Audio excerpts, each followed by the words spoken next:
Good morning class. बेटा हम कबीरदास जी को पढ़ रहे हैं। कबीर के पद हैं यहाँ पे। हमने कबीरदास जी के बारे में तो जान लिया था। कबीर के पद हैं। पहला पद है उसके पहले आज का थॉट।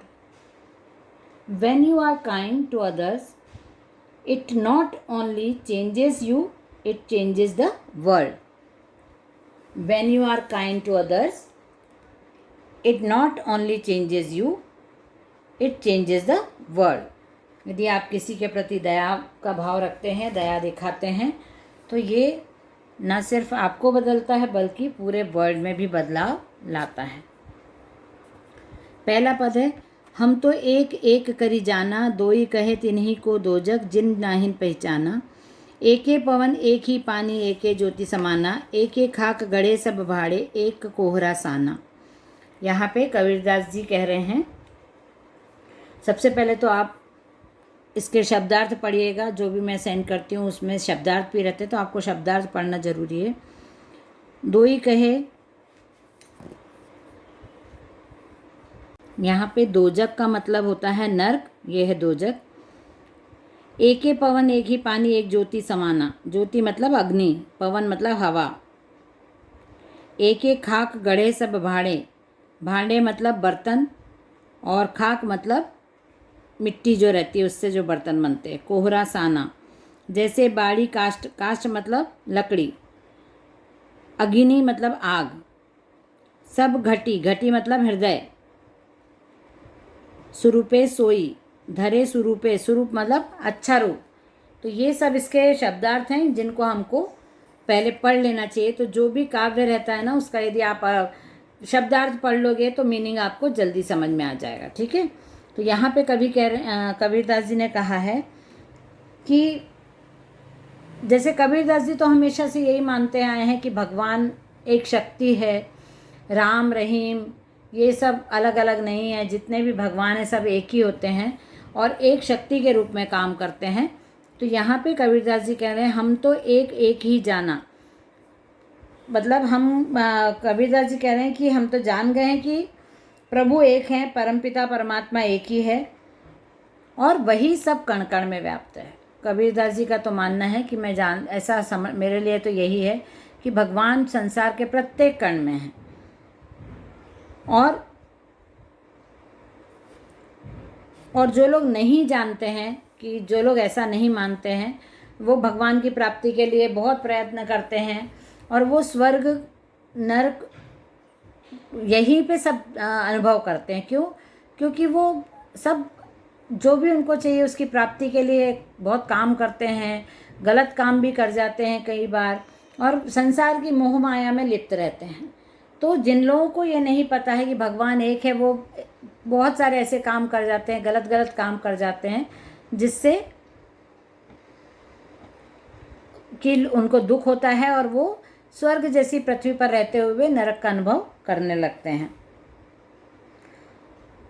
हमारे लिए तो स्वर्ग नरक सब एक ही समान है। पृथ्वी पर हमको कोई अलग अलग नहीं लगता, लेकिन जो लोग दुखी रहते हैं, जो मोह माया से बंधे रहते हैं, उनको स्वर्ग नरक अलग अलग अनुभव होता है। और उनका कहना है कबीरदास जी का कि सबको एक प्रकार की पवन दी है भगवान ने, हवा सबको एक प्रकार की दी है, एक प्रकार से अग्नि दी है, एक प्रकार का पानी दिया है, पृथ्वी आकाश जल वायु, जो 5 तत्वों से सृष्टि बनी हुई है, ये सब भगवान ने सबको समान दिया है, सबको उपयोग करने के लिए दिया है। लेकिन हम उसको छोटा बड़ा कम ज़्यादा, किसको ज़्यादा पानी मिला, कि कास्ट सिस्टम, ये सब हमने बनाया है, मनुष्य ने बनाया है। और इसीलिए सबसे ज़्यादा दुखी प्राणी कौन है? मनुष्य ही होता है। जैसे बाड़ी एक एक खाक गढ़े सब भांडे, एक कोहरा साना। जिस प्रकार मिट्टी से बर्तन बनाने वाला जो कुम्हार होता है, वो प्रयोग तो एक ही मिट्टी का करता है, लेकिन बनाता अलग अलग प्रकार के बर्तन है। विभिन्न प्रकार के, विभिन्न साइज के, विभिन्न रूप रंग के बर्तन वो बनाता है और एक ही प्रकार की मिट्टी का उपयोग करता है। जिस प्रकार एक लकड़ी काटने वाला जो कारपेंटर रहता है, वो लकड़ी तो काट सकता है, लकड़ी को छोटा बड़ा मोटा बारीक सब कर सकता है, लेकिन वो लकड़ी जब आग में जलाई जाती है तो वो आग के अनुसार लकड़ी को तो परिवर्तित कर देता है, लेकिन आग को नहीं काट सकता। जब आग जलती है तो उसको छोटा बड़ा कम ज़्यादा, कौन आग ज़्यादा लेगा, कौन आग ज़्यादा उपयोग करेगा, ये सब बढ़ई का काम नहीं है। वो सब ये सब नहीं कर सकता, क्योंकि अग्नि को आज तक कोई नहीं काट सका है। और पूरी जो सृष्टि का निर्माण है वो जल, वायु, अग्नि, पृथ्वी, आकाश, इनसे मिलके 5 तत्वों से मिलके ये पृथ्वी बनी है, ये सृष्टि बनी है। तो इन 5 तत्वों को तो कोई अलग नहीं कर सकता है। और लकड़ी जो है वो एक भौतिक वस्तु है, जो भी भौतिक वस्तु जो संसार से हमको, जो प्रकृति से हमको मिला है, हम उसको नहीं काट सकते, उसको कम ज़्यादा नहीं कर सकते। लेकिन जो भौतिक चीज़ें हैं, ऐसी चीज़ें जिनको हम कहीं दूसरी जगह से लेते हैं, जैसे हम लकड़ी पेड़ों से लेते हैं, लकड़ी को तो हम कम ज़्यादा छोटा बड़ा कर सकते हैं, लेकिन लकड़ी से जलने वाली आग को हम कम ज़्यादा छोटा बड़ा नहीं कर सकते। इसी प्रकार प्रभु जो है, भगवान जो है, सबके मन में विराजमान है, सबके अंदर विराजमान है। वो विभिन्न रूप ले सकते हैं। और जो मनुष्य है वो संसार की माया से ग्रस्त होता है, तो हमको संसार के बंधनों में नहीं डाल के अपने आप में मस्त रहना चाहिए, स्वस्थ रहना चाहिए। उन्होंने बोला यहाँ पे, सब घटी अंतर तू ही व्यापक धरे स्वरूप सोई, माया देखी के जगत लुभाना, काहे रे नर गरबाना, निर्भय भया कछु नहीं व्यापे, कहीं भी कबीर दीवाना। अब यहाँ पे कबीर बोल रहे हैं कि तुम इतने सांसारिक बंधनों में, संसार के काम में इतने डूब जाते हो कि तुमको गर्व होने लगता है। तुमको ऐसा लगता है कि हम सब कुछ कर सकते हैं, हम आप भगवान को भी चैलेंज करने लगे हो। आप बहुत सारे चीज़ों में परिवर्तन कर रहे हो, जो प्रकृति ने दिया है उसमें भी आप परिवर्तन कर रहे हो। जितना हम पेड़ पौधों और जो असंभव काम रहते हैं वो भी हम करना चाहते हैं और करते भी हैं। भगवान की शक्ति को चुनौतियाँ देते हैं, हम चैलेंज करते हैं कि भगवान क्या कर सकता है, हम भी कर सकते हैं। तो ये चीज़ें आजकल हो रही हैं। और हम पानी, अग्नि, पृथ्वी, जल, वायु, जो 5 तत्व हैं, इनको भी हम इनका भी परिवर्तित करना चाहते हैं। पृथ्वी का हम बहुत सारा हिस्सा परिवर्तित कर चुके हैं। उसके जो जल है हमारे सृष्टि का दिया हुआ, उसका हम खनन कर रहे हैं, उसका दुरुपयोग कर रहे हैं, हवा का दुरुपयोग कर रहे हैं, अग्नि का दुरुपयोग कर रहे हैं। तो ऐसे करते करते हम सृष्टि के जो नियम हैं उनको भी तोड़ते जा रहे हैं, और इसीलिए हम बहुत दुखी रहते हैं। भगवान ने, कबीरदास जी यही बोल रहे हैं कि मुझे बिल्कुल दुख नहीं होता, मैं बिल्कुल डरता नहीं हूँ, मैं कहीं भी जाके घूमता रहता हूँ, क्योंकि सब जो भी चीज़ आप बना रहे हो सब नष्ट हो जाएगा। जो चीज़ आप खरीदते हो वो चला जाएगा, जो आपने तैयार किया है वो चला जाएगा। तो आपको क्यों इतना गर्व होता है अपने किए हुए काम पे? क्योंकि एक दिन तो मृत्यु निश्चित है, आपको जाना है इस संसार से। तो इसलिए कबीरदास जी बोल रहे हैं यहाँ पे कि मैं तो बहुत किसी भी उसमें नहीं पड़ता, मैं बहुत मस्त रहता हूँ, कभी किसी के ऊपर गुस्सा नहीं, किसी के साथ झगड़ा नहीं, ईर्ष्या नहीं। ये सब भावनाएं जो मनुष्य के अंदर हैं वो मेरे अंदर नहीं है, इसलिए मैं बहुत सुखी और संपन्न हूँ। मैं निडर होके, निर्भय होके पूरे इधर से उधर घूमता रहता हूँ पूरे जगत में, क्योंकि मुझे डर ही नहीं लगता किसी से, क्योंकि मैंने कभी किसी का चुराया नहीं है, कभी मेरा उधार नहीं लिया है। तो मैं किस चीज़ से डरूं? मैंने कभी किसी का दिल भी नहीं दुखाया, तो मैं निर्भय होके यहाँ से वहाँ घूम सकता हूँ और किसी भी माया के चक्कर में नहीं पड़ता। इसी प्रकार मनुष्य को भी अपने काम को, अपने रिस्पॉन्सिबिलिटीज़ को पूरा करना चाहिए, दूसरों के प्रति अच्छा व्यवहार करना चाहिए, जिससे वो निडर होके अपना जीवन यापन कर सके। अब सेकंड पद है आपका यहाँ पे, संतो देखत जग बोराना, साँच कहो तो मारन धावे, झूठे जगपति आना।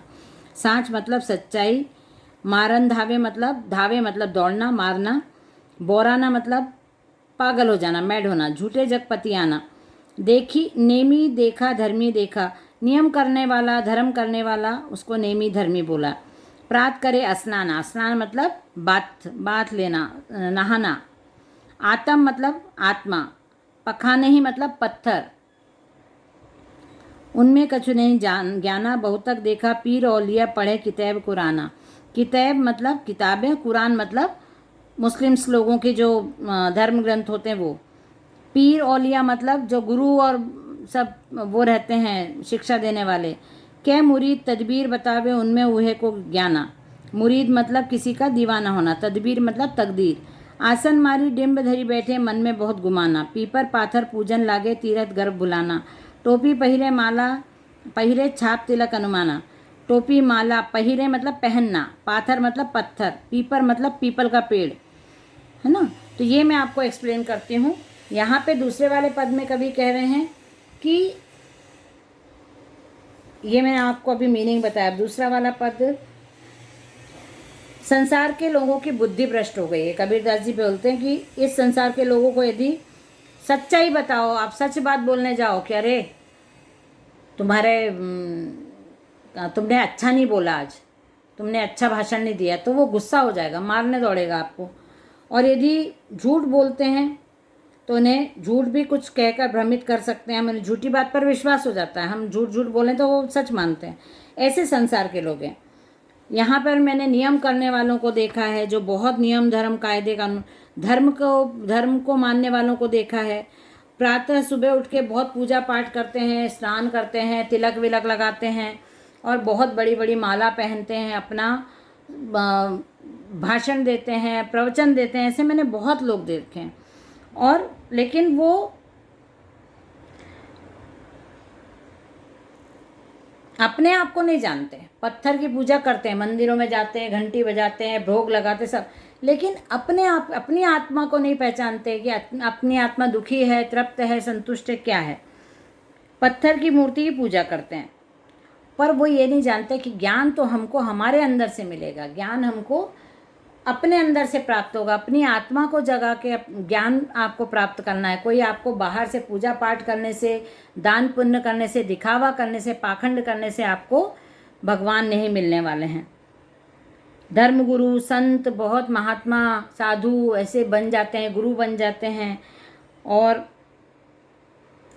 जो सिर्फ धार्मिक पुस्तकें पढ़ते हैं लेकिन उसके बारे में अच्छे से नहीं जानते हैं, सच्चाई नहीं जानते हैं कि ज्ञान कैसे देना, आपको ज्ञान कैसे देना है।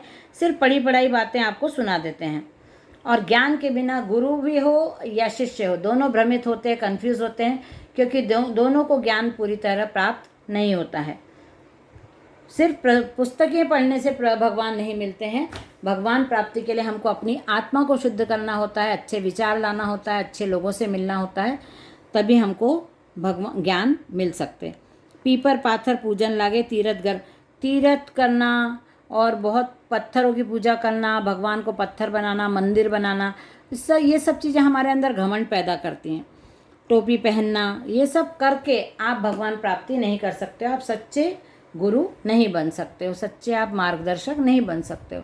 यदि आपको ज्ञान प्राप्त होगा तभी आप दूसरों को आप ज्ञान दे सकते हो। ठीक है, नेक्स्ट क्लास में इसको और कंटिन्यू करेंगे। चलिए, बाय एवरीवन।